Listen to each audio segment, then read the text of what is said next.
estar aquí con nosotros. Así que ya estamos listos. ¿Ya? Ahora sí, me retiro y los dejo con ellos. Santa Comba.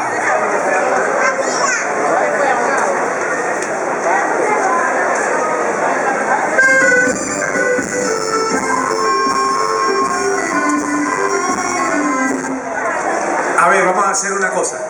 Quiero decirles que esta es la última presentación de ellos. Van a estar todos juntos en tarima y están terminándose de arreglar. Ahora sí. ¿Estamos? Ajá. Santa Comba.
Fuertes aplausos para el grupo Aires Gallegos de Puerto La Cruz. De esta manera se despiden del Centro Gallego de Maracaibo, agradecidos y muy felices por su participación.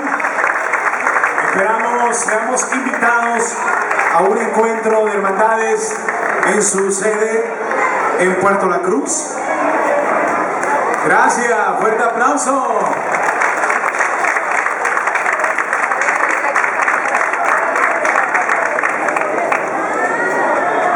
Bueno, corresponde continuar con este segundo bloque.